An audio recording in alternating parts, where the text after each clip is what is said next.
We are on day 4. I am all about soulful sales. How do we invite people without feeling icky or salesy or swarmy? When we are inviting people to work with us, this consists of 2 things. First, we are in the identity, right, of being an empowered leader.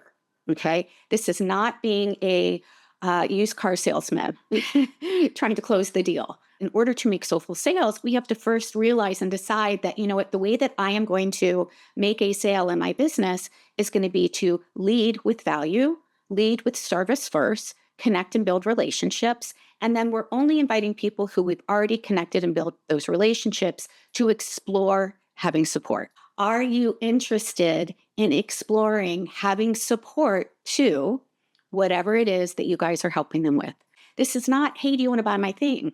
This is, are you open? Are you interested in exploring having support to solve your problem? Once we invite them to explore, now we're on a call with somebody who's actually interested, which means she's qualified. It doesn't guarantee 100% yes, but you're going to get a lot more yeses with people who are actually coming to a call who are interested than people who are just coming to a call for a free coaching session. When we are talking about sales, it is a exploration. It is an invitation for somebody to take that natural next step to explore having support with you. That is where you will share with them what are the different ways that you could support them in solving their problem and having the transformation that they're looking for. But we're doing it from this really grounded, centered, empowered leadership space of saying, what is the best fit that I have to support them where they are with what they want? We don't need to pitch. What we need to do is listen. We want to say, hey, tell me where you're struggling. Okay, I can absolutely support you. Or no, I'm probably not the right coach for you, right?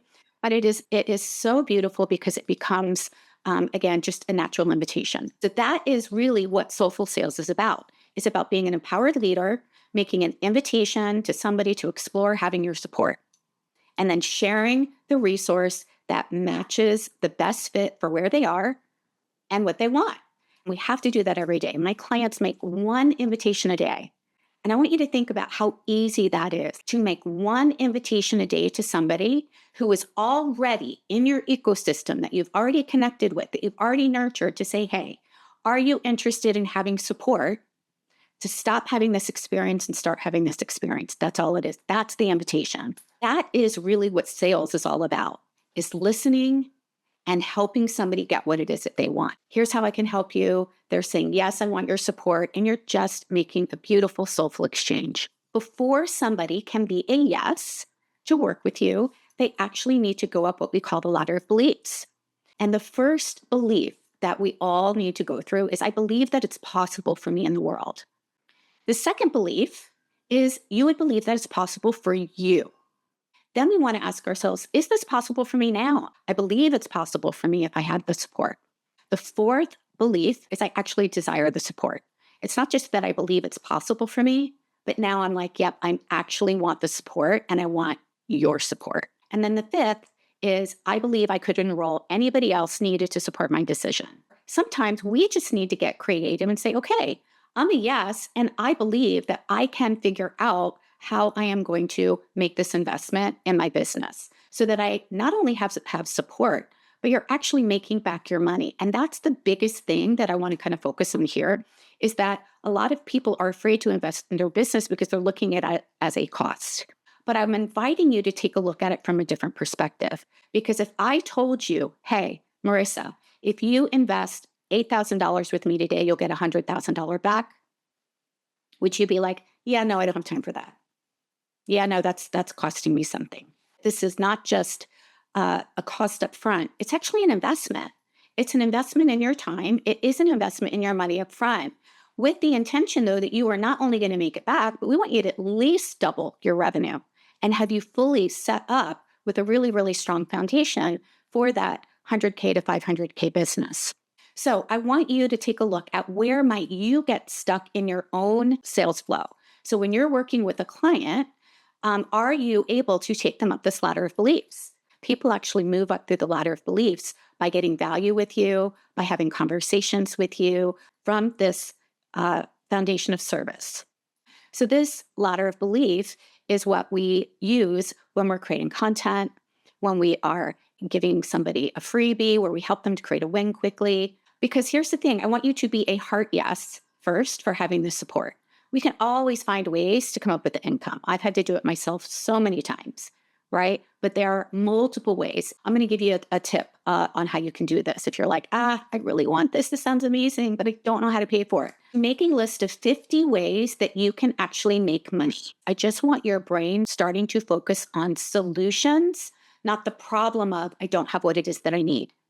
Okay? Because the truth is you can create what it is that you need. What that is showing us is that there is opportunity and possibility, and we're not a victim to outside circumstances. Once we start looking for solutions, we typically find them. If we keep looking for reasons why we shouldn't or we can't, we'll find those. When you are thinking about inviting clients to work with you, I want you to think about being in that empowered leadership space by saying, you know what, I am giving them an opportunity to step off of Pain Island and onto Pleasure Island and actually get the results that they need. So this is where your sales confidence comes in, right? You get to support yourself with beliefs. That doesn't mean that you need to convince or persuade or drag anybody across the finish line. It just means that you get to take on an empowered leadership position to confidently invite somebody to explore getting a result that they desire. How does that feel? Does your nervous system calm down just a little bit? It is not your job to get a yes. It is your job to simply help them make an empowered decision. So when we step into empowered leadership, here are some of the things that I also want you to think about, because these are mindset blocks that quietly sabotage your business growth. It also dims your confidence, and it really keeps even the most gifted coaches playing small. We all have at least one of these. Mindset is a work in progress, right? We need to know which one of these are actually sabotaging our ability to grow. So number one, hiding and playing small. In the past week, have you said that maybe you'll share what it is that you do on social media or with somebody, but instead you got distracted by something else and you never did it? That means that somewhere there is a mindset block that is keeping you hiding and playing small. So number two, staying in your comfort zone instead of going all in. This is kind of like what I said earlier. In the past month, have you seen someone you could help, but you didn't make the invitation? That is us staying in our comfort zone because it feels good to us, but it's not really doing them any favors. Number three, asking others for permission. In the past couple of weeks, have you doubted yourself or your pricing or looked to others to give you permission to charge what you really want? Because the truth is, it's never really about money. It's whether about somebody sees the value that they're going to get their result. Number four, people pleasing over your own needs and desires.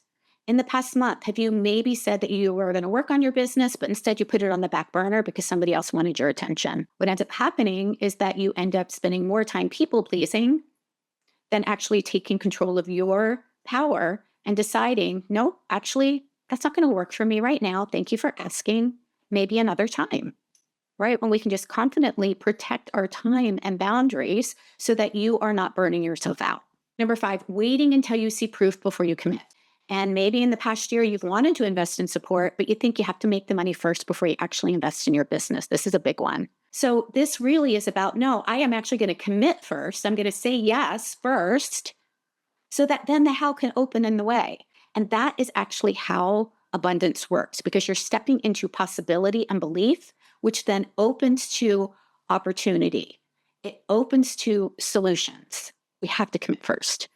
Number six, waiting until tomorrow, believing you don't have enough time, right? Time is a barrier to keep you in your comfort zone because we are afraid that we won't succeed. We just get to make a decision. I'm not going to use my time in this way right now. It's okay to say no, but don't make an excuse that you can't create it or that you don't have the time, because what that's doing is it's putting you back into victim mode to outside circumstances. Number seven, letting circumstances decide for you. In the past year, maybe you've been a heart yes for having support, but you let your bank account, your partner, outside circumstances be the excuse or the reason why you said no. And number eight is a big one. We tend to sit on the fence and not make a decision. But what we don't want to do is go back and forth. Yes, no, yes, no, yes, no. So just notice if you've been going back and forth and you've just been sitting on the fence because it feels scary to go all in. That's a mindset issue. That's not a strategy issue. And that is where we get to build your capability and your confidence. So I want you to take a look at all these eight and just circle the one that might have like the biggest oomph, Like, oh yeah, ouch, I've been doing that a lot. But I want to just invite you to take one action on it in the next 24 hours.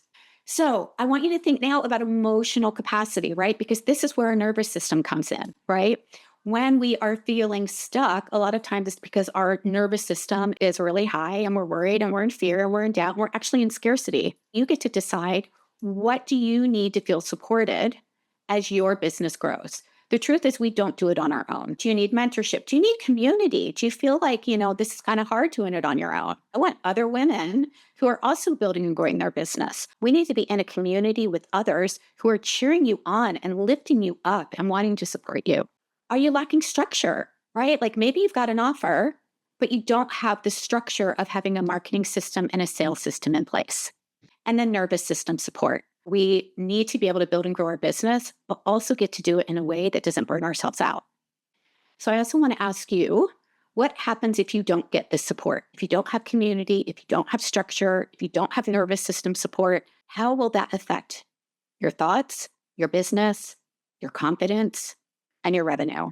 And lastly, and this is important because this comes down to our biggest why, who misses out on the transformation if you decide to stay where you are?